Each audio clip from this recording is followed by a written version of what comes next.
Olá pessoal, tudo bem?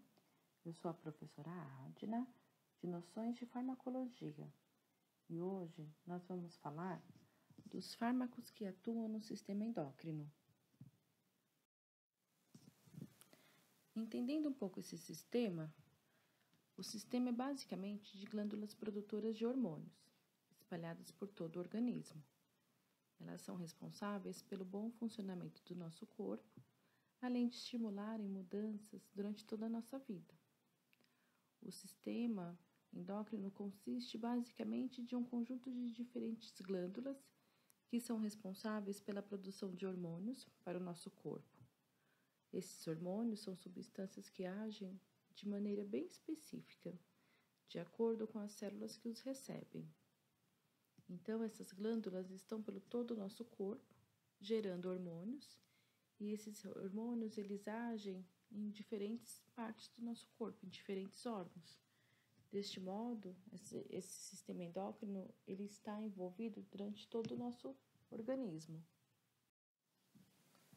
Aqui, nós temos um exemplo mostrando onde está localizado cada glândula do sistema endócrino. Então, ela está no hipotálamo, na nossa hipófise, na tireoide, na paratireoide, nas glândulas suprarrenais, no pâncreas, nos homens no testículos e nas mulheres no ovário. Então, falando um pouquinho dos fármacos que deprimem seletivamente o sistema nervoso central, e também, desta forma, eles aumentam o limiar de uma crise convulsiva. Nós estamos falando um pouquinho dos anticonvulsivantes. A sua principal ação está na supressão de crises, na melhoria dessas crises, ou acessos ou ataques epiléticos, sem causar dano ao sistema nervoso central e nem uma depressão respiratória. Então, aqui vocês estão vendo um eletroencefalograma onde aparece as ondas cerebrais normais, a sua ativação normal, e de repente entra em um ataque, As ondas entram com alto potencial de ação, Então, isso acontece aonde? Basicamente nas epilepsias, nas crises convulsivas, A palavra epilepsia vem do grego, significa ataque, E é conceituada como sendo uma disritmia cerebral paroxística e recorrente. Disritmia por quê? Porque as ondas neurológicas, elas têm um ritmo e, de repente, perde esse ritmo, Entra num ritmo descompassado, num ritmo acelerado, E recorrente, porque elas podem acontecer várias vezes, Que se caracteriza basicamente por uma descarga eletroencefalográfica anormal e excessiva, que é o que nós estamos vendo aqui. Uma imagem anormal e excessiva, bem contínua,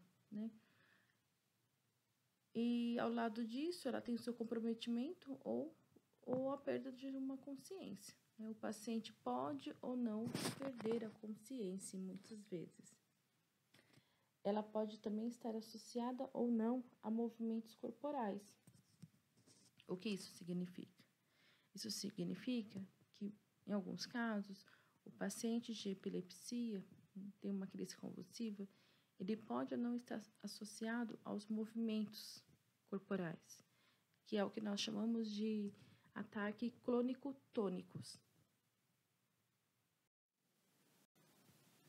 E os anticonvulsivantes, eles têm umas classificações, porque são várias classes químicas, cada uma agindo de um jeito diferente a nível neurológico.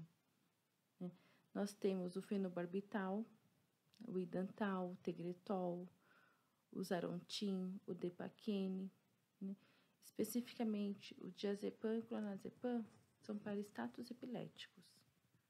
São drogas controladas, São drogas, muitas vezes, de retenção de receita, porque elas agem no sistema nervoso central. São muitas classificações, porque cada uma age de um jeito a nível neurológico. Então, Como são esse mecanismo de ação destes medicamentos? Eles podem ter uma estabilização de membrana, que são diversos convulsivantes, como a fenitoína, a carbamazepina, atua exercendo ação depressora e estabilizantes gerais de membranas celulares neuronais excitáveis. Né? Quem são essas membranas? São o neurônio, né, que são as nossas células neurológicas, né? O neurônio, eles se excitam nas suas sinapses, causando esses ataques, né? Ele faz muito potencial de ação, contínuo, rápido, gerando muita corrente elétrica, que é o que é registrado no eletroencefalográfico, né, que vai causar esse tipo de ataque. Essa medicação, ela vai deprimir essa parte neurológica e vai estabilizar essas conexões sinápticas, né? Ela vai estabilizar, deixando as conexões mais estáveis. De acordo com essa teoria, essa estabilização das membranas seria responsável pelo anticonvulsivante dessas drogas, né? Então, elas vão agir de modo que vai deixar essas membranas, essas células menos excitáveis, né, mais tranquilas. Também temos um outro mecanismo de ação, que é a elevação do limiar das crises. Né? Já na verdade, os barbitúricos, o fenobarbital, ele ainda precisa de ser muito estudado, seu mecanismo de ação ainda é um mistério, né?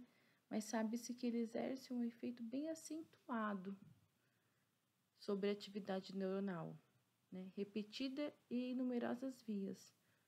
O que isso quer dizer? Que nós temos um exemplo aqui do sistema nervoso de um potencial de ação. Então, ele vai exercer a sua atividade em resposta repetida vezes nas vias do sistema nervoso central. Ele apresenta pouca ação aqui na descarga, provocada no estímulo inicial, mas as respostas, basicamente, as descargas subsequentes, as demais descargas, né, são fortemente deprimidas, reduzidas, e eleva o limiar das crises, induzindo a estimulação elétrica. Então, ele vai induzir a estimulação elétrica normal.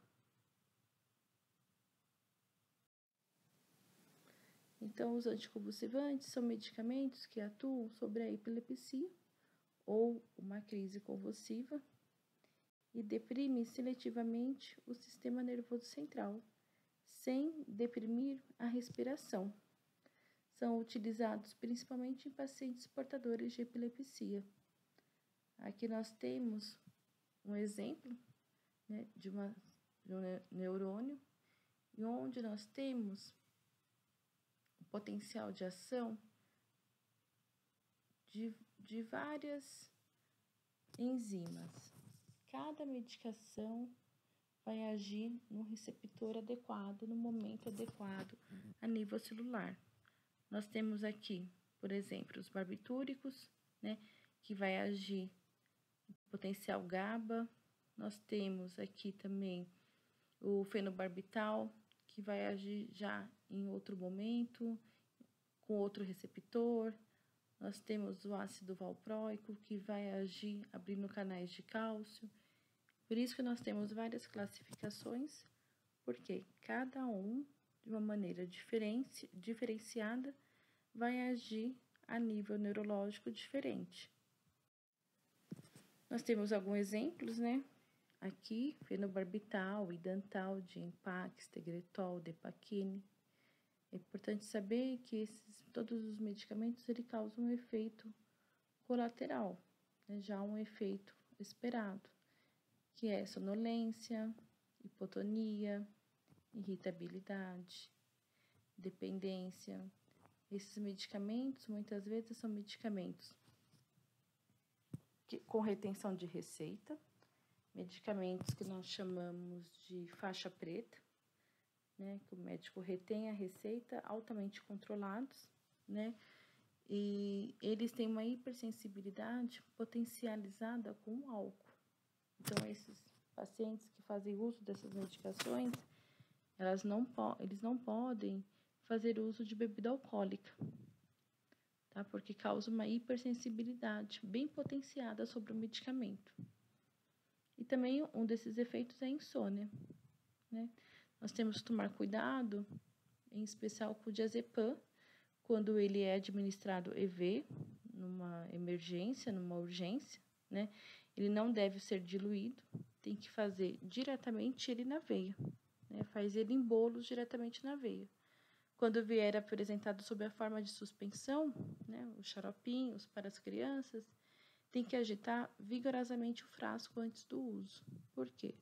Porque a medicação pode se estabilizar totalmente na parte inferior do frasco, né? A suspensão ela vai estar embaixo do frasco e você tem que agitar para fazer a diluição dessa medicação lá dentro, senão você não vai utilizar a medicação por completo. Falando um pouco dos hormônios do pâncreas, né? É importante saber que o pâncreas é uma glândula anexa ao sistema digestório. Por que anexa? Porque ele está perto do fígado, pertinho do estômago, né? E ele é responsável pela produção de 3 hormônios distintos e muito importantes: a insulina, o glucagon e a somatostatina. Trago para vocês uma foto mostrando o pâncreas, né? A cabeça do pâncreas, o corpo e a cauda. Se vocês observarem bem, nós temos no corpo do pâncreas umas células chamadas ilhotas de Langerhans, que são as células produtoras de insulinas, né? Essas células que são as células endócrinas.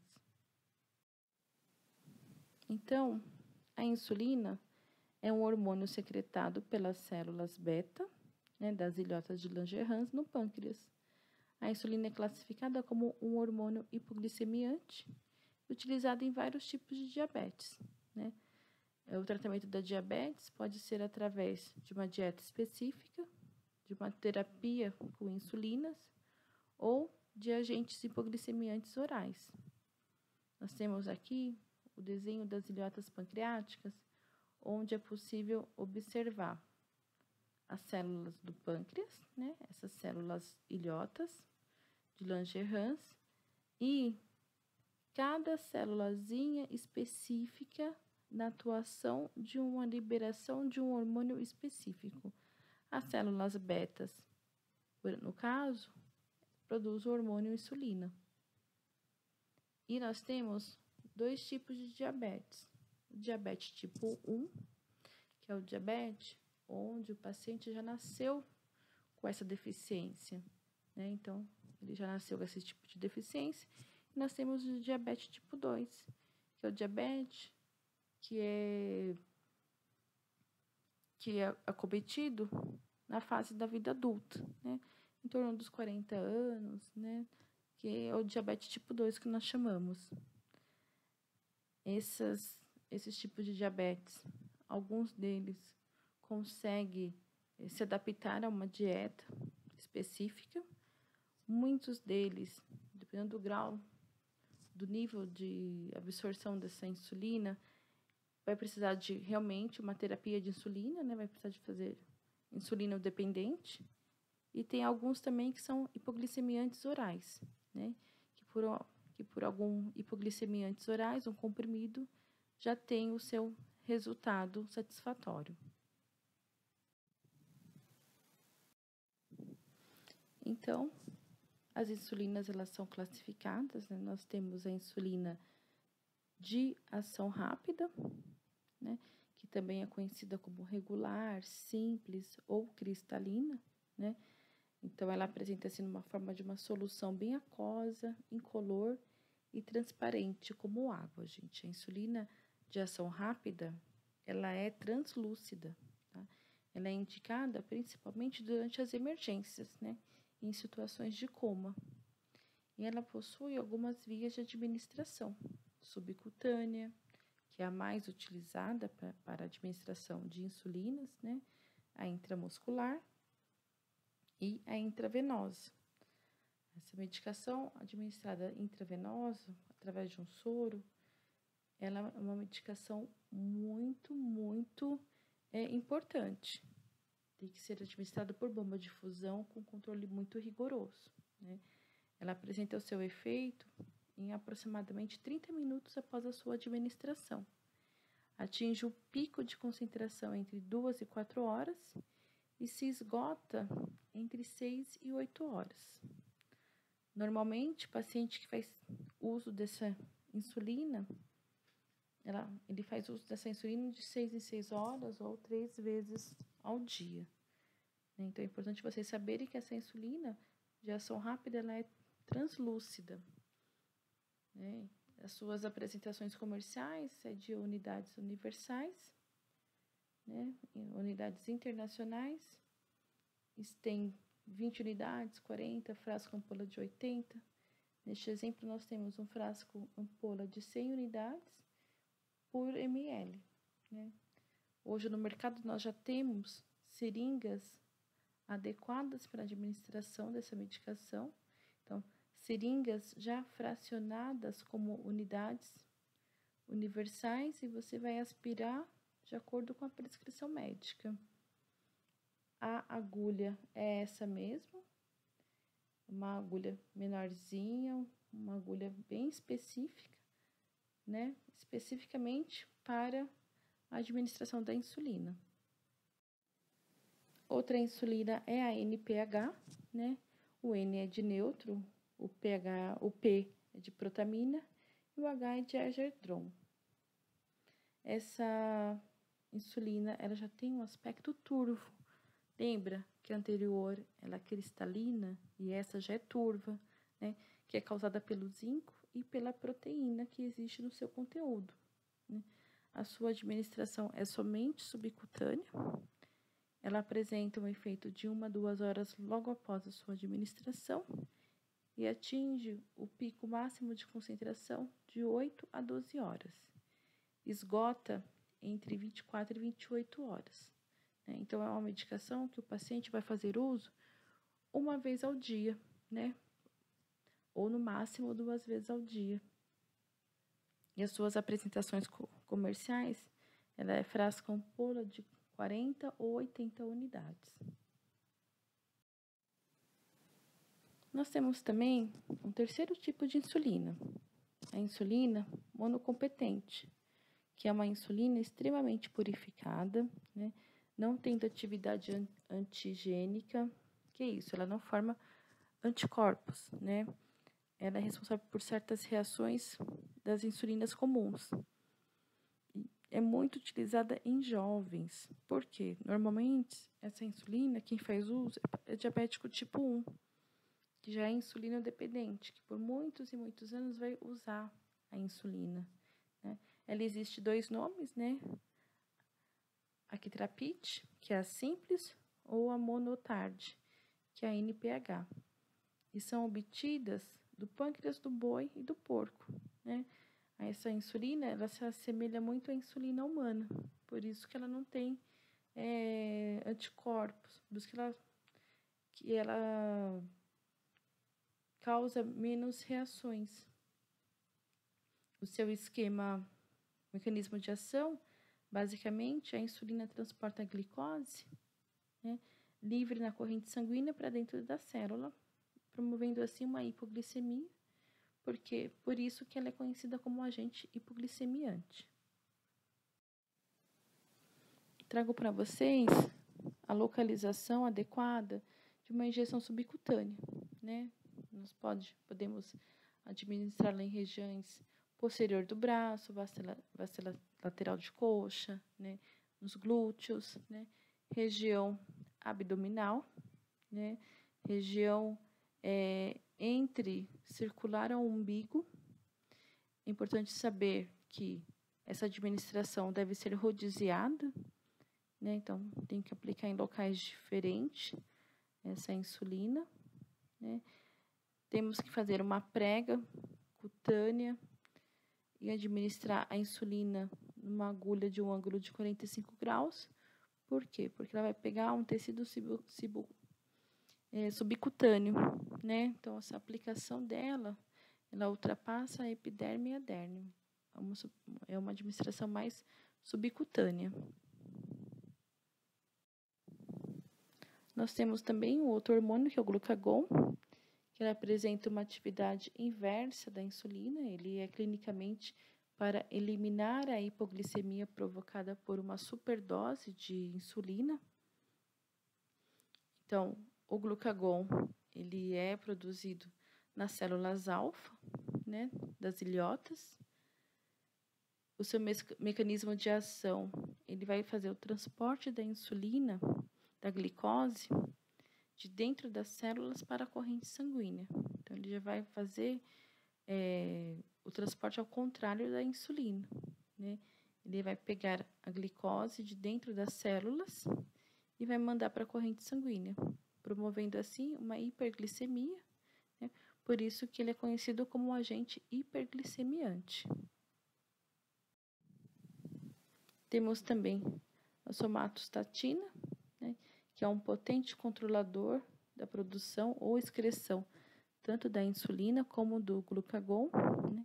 Ele atua como um hipoglicemiante e hiperglicemiante. Ele faz realmente o equilíbrio. Quando precisa de pegar glicose da corrente sanguínea e encaminhar para dentro da célula, ele faz isso. E quando precisa tirar a glicose de dentro da célula e passar para a corrente sanguínea, ele também faz isso. Então, é um hormônio super importante. É o hormônio que vai determinar qual é o paciente que vai ser diabético ou não, né? Então, esse hormônio, ele é produzido em torno de 10% nas ilhotas pancreáticas. Nós temos também já um outro hormônio, os corticoides, né? Corticosteroide, são substâncias sintetizadas a partir do colesterol pelo córtex da glândula adrenal ou suprarrenal, né? Cuja sua atividade é controlada por um outro hormônio, o adrenocorticotrófico, liberado pela hipófise. Então, lembre-se, os hormônios, eles agem em diversas partes do nosso organismo. Ele é produzido em diversas partes do organismo também. Então, nós temos os corticoides, que ele é sintetizado, né, pela suprarrenal, pela glândula adrenal, e ele é liberado, né, lá na hipófise, a nível cerebral. Então, lá no cérebro é liberado esse hormônio, e a suprarrenal, lá no rim, que vai fazer a sintetização, né, desse hormônio, né? Se dividem em dois tipos, né, os glicocorticoides, os minerocorticoides. Como minerocorticoides, nós temos a aldosteronas, lipocorte, né, panotil, né? Então, temos alguns hormônios aí.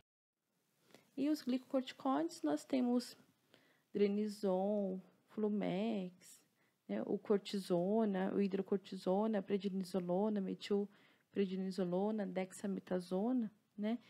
E eles são responsáveis pela regulação do nosso metabolismo dos compostos energéticos, lipídios e carboidratos, e os efeitos no metabolismo geral, de acordo com a sua resposta, tá? Tal como as respostas ao estresse também. Os corticoides são usados tanto na terapia de substituição quanto no tratamento de muitas doenças clínicas, né? Principalmente doenças do colágeno, condições inflamatórias, né? Estados de alergias, né? Alguns outros distúrbios, né? Por exemplo, os glicocorticoides, eles são eficazes em febre reumática, lúpus, rinite, reações a algumas drogas, soros, transfusões, dermatoses, né, doenças oculares, edema cerebral, doenças neoplásicas, entre outros, né? Então, os glicocorticoides são medicamentos mais conhecidos, né, e muitas vezes utilizados da grande maioria da população. Então, os hipoglicemiantes orais, né, são fármacos utilizados para corrigir os níveis de glicemia sérica, né, diminuindo-a geralmente são indicados para os pacientes com diabetes inicial, né, os pré-diabéticos, né, são classificados em sulfonilureias ou biguamidas, né, as metforminas, né, então são os hipoglicemiantes orais. Eles vêm à base de um comprimidinho, né, então por isso que são orais, são comprimidos que você tem que tomá-los regularmente, diariamente. Agora, nós temos um outro grupo, que são as vitaminas, né? Que as vitaminas são compostos orgânicos, né? Do carbono, relativamente simples, entretanto, o organismo humano não é capaz de sintetizá-las, devendo ser fornecidas em quantidades adequadas através de uma dieta, né? Nós temos a lipossolúveis e as hidrossolúveis, né? São todas do complexo B mais a vitamina C. E as lipossolúveis são a D, a E e a K. As vitaminas são substâncias que o organismo não tem condições de produzir. Por isso que nós temos que ingeri-las. Então, conhecendo um pouco elas, as lipossolúveis são as vitaminas solúveis em lipídios, né? E outros solventes orgânicos, porém não solúveis em água, né? Para serem absorvidas, é necessário a presença de lipídios, né? Além de bile e dos sucopancreáticos. Então, essas vitaminas lipossolúveis, elas são solúveis em lipídio, né? A vitamina A, a vitamina D, a vitamina E, a vitamina K. E nós temos as vitaminas hidrossolúveis, que já são, né, solúveis em água e são absorvidas pelo intestino e transportadas pelo sistema circulatório até os tecidos a serem utilizados.